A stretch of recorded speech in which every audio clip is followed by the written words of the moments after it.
पिछले 24 घंटों में झारखंड में मौसम शुष्क रहा है और जो सबसे अधिक न्यूनतम तापमान है वो 10.9 डिग्री सेल्सियस गढ़वा में रिकॉर्ड किया गया है और जो सबसे अधिक उच्चतम तापमान है 30 डिग्री सेल्सियस डाल्टनगंज में रिकॉर्ड किया गया है।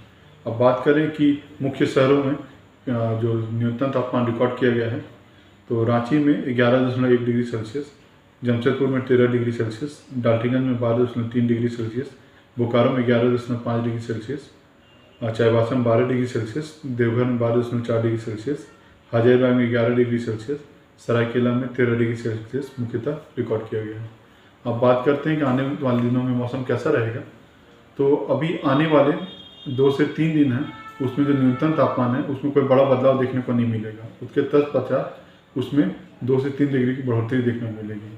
अगर मैक्सिमम टेम्परेचर का ट्रेंड देखने की बात की जाए तो मैक्सिमम टेम्परेचर में अभी अगले 2 से 3 दिन में कोई बड़ा बदलाव नहीं देखने को मिलेगा। उसके बाद उसमें 2 डिग्री तक आपको गिरावट देखने को मिल सकता है।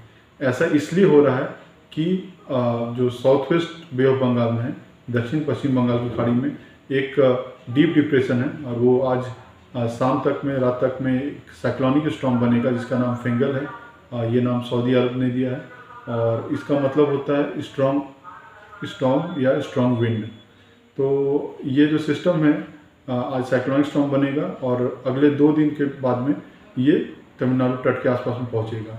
अब इस सिस्टम के कारण में इसका जो आउटर क्लाउड बैंड है, जो बाहरी जो बादल का क्षेत्र है, वो झारखंड की तरफ आएगा, जिसके कारण से आपको अगले कल से ही थोड़े से आपको हाई क्लाउड और मीडियम क्लाउड देखने को मिलेंगे और अगले 3 दिनों के बाद से ये क्लाउड थोड़ा सा गहराएगा, जिसके कारण न्यूनतम तापमान में आपको बढ़ोतरी देखने को मिलेगी और जो अधिकतम तापमान है उसमें 1-2 डिग्री की गिरावट देखने को मिलेगी।